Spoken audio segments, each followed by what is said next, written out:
The latest news about migration has got everyone talking about the major points of contention, which is obviously about the top 20% power and obviously the member quota, right? Are these two mechanics going to be done right? Is it going to kill the game? Is it honestly not going to actually help provide the migration people we're looking for? We're going to kind of discuss that in today's video, so smash that comment and subscribe. And if you want to support the channel that little bit further, there is a pinned comment and in the description the creator link to Eneba. So if you purchase any Apex coins, any Empire coins, you're going to support me and save yourself a little bit on the current 20% cashback on Age of Empires Mobile, right? So let's go into the migration quota because it is a very hot topic right now, and we can honestly talk about my own empire and see why people are actually concerned about it, because the top 20% in power is going to be classed as leading empires, and leading empires are only going to have 30 total migration slots.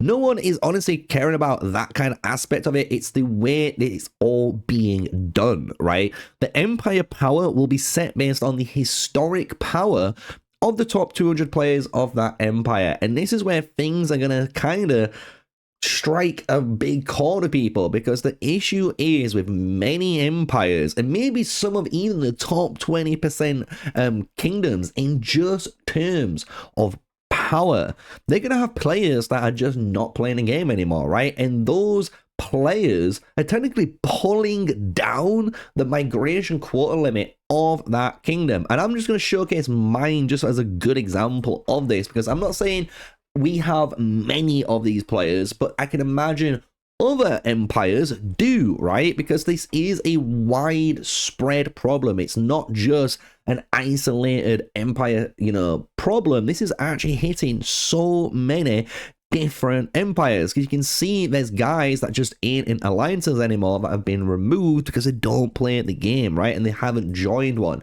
Same with stuff like this guy, right? Another 40 million player here. We've got another 38 million player, right? These players are taking up power in that slot, right? And especially these two, right? If we just look at 86 and 87, right? This is over 67.2 million power put together. And that is just taken into consideration, even though these guys have not logged in the game and not played the game for easily over a month now, right? Or longer, especially ATEL. ATEL left in the zone 3. So this is prior to Imperial City, right? This is prior to Imperial City. ATEL left the game, right? Which is kind of crazy when you think about it, how people have left the game at different stages. But in the way migration is going to go under, these people are going to be considered in the top 200 listing. And it is a bit of a, annoyance and frustration to a lot of players, right? Because like you said, you might be now penalized in your, migration just because you've got people that are high power who quit the game, right? And that's all because of the way this is worded. And even when I've reached out and tried to ask Catherine, when I've asked even the devs about this isn't changing. It doesn't seem like activity has been a deciding factor in this. And I do hope they listen to this video, and if it was me, anyone who hasn't logged into their account for literally over like 7 days, or even just like 15 days, because if someone's not played the game for over 2 weeks, they're generally not coming back for good reason. And if they do, they understand like they've been off the game for 2 weeks. Let's just be real, right? So those players, and especially anyone that's been not playing for 30 days plus, those players should not be accounted in the top 200 players. They shouldn't, right? And on top of this, those castles, in my eyes, shouldn't even be on the map anymore. Honestly, this is how the game should be. Those players, after 30 days or 15 days, whatever the community or the devs decide is a good time of inactivity, those cities should be just yeeted. Like, they should be teleported off the map and just unable to be touched until that player logs in and the game does a random teleport anywhere around the map, and then at least they're safe then.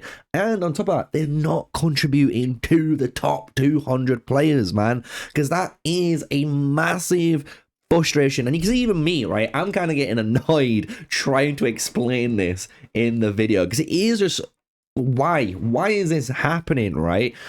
But then it gets kind of worse because then we get to the migration quota, and this is the second major issue everyone has. And I mean that because so many empires knew migration were coming up. People was expecting migration to have at least more than 30 and 50 slots, because there was, honestly, even in our empire, we have over 200 people plus trying to migrate in and want to migrate in. But we can't do that anymore because we're only allowed to do 30. So in order to do that, it's going to take us over 10 plus, basically, events, right? We're going to do 10 plus events in order to try and get everyone who might want to go in. And that doesn't account for new players that might want to come in over time, right? And the issue as well is a lot of people, when it comes to migration right now, they're going in groups. So what tends to happen is you've got lower power kingdoms, especially, like, I would say dead kingdoms, even though we don't want to say that, right? But really inactive kingdoms, those guys might have 10, 20, 30, 40, 50, 60, even sometimes 75 or 80 players in an alliance that's just holding on, wanting to migrate all of our 80 into a new empire to create like this second or third alliance in there, right? Because at the end of the day, when it comes to Mightiest Empire and it comes to these new KVK events, it's not a one alliance server show. In these KVKs, you're going to be needing 2, 3, 4, 5 alliances, all fighting, all going toe for each other to win in as an empire, right?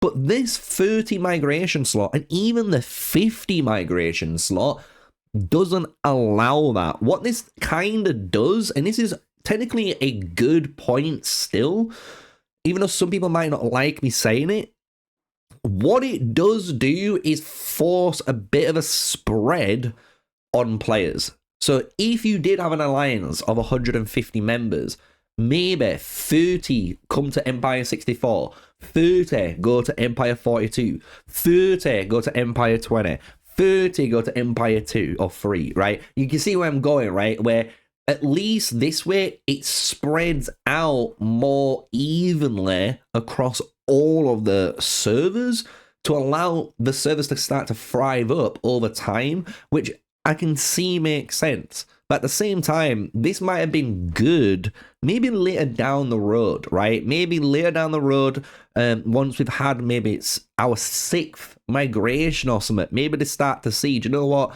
We can put these migration quota slots in, right? Because the first migration, especially the very first migration, everyone wants to move, generally, right? Everyone in the community is looking to move or get players in to sort out, technically, the game's social aspect and their own communities to get good matchmaking and enjoy good gameplay, right? And once that's sorted out, then they might only be taking 10, 20, 30 people, right? Once they've got that sorted out, because that's all they need to be doing, right? So the migration quota here, as you can see, it's a weird one because it does make sense if you're trying to keep the healthy, you know, if you're trying to keep a fair balance across all servers, right? If you're trying to do that and you're trying to get it so each server has a fair balance of players into them, fair enough, right? But at the same time, what that does is it separates technically groups, right? Maybe an alliance of 100 players all wanted to go into one empire. Well, now they can't, but if they want to migrate still, they're going to have to split up into 3 lots of 30, right? Which is kind of, again, a bit of a bummer, right? It's a bit, not, I wouldn't say nasty, but it is, right? But you're splitting up these communities in this way, right? And then obviously we've got the regular empires here on the 50. And even with 50 members, it does seem good. But again, is it though? Because when you're coming into migration and you're in charge of that, you might have already taken on 2 or 3 groups, and that might have already filled up 50 slots. And now, what about all the random players that might have gained like 2, 3, 4? You know what I mean? These extra little small minor groups that you've just missed out on, again, because it's migration quota. So what I think honestly needs to happen is 2 things. The 20% needs to be sorted out, and I do think instead of a 2-tier, you know, empire system, so we've got leading empires and regular empires, which is kind of funny in the current political world. We won't get into that, right? We should have, I think, 3. It sounds weird, but it seems having 3 makes a bit more sense. So maybe if you wanted to go like the top 10% in power are the leading empires. They're like the most competitive empires in the game, right? Then you might have like the top maybe 50 to, you know, 11% basically to that 10% mark, right? And those guys could be like in the middle. They're like the regular empires and the competitive empires. And then technically anything from below that, so there's hardly any players or there's just not that much power in there, right?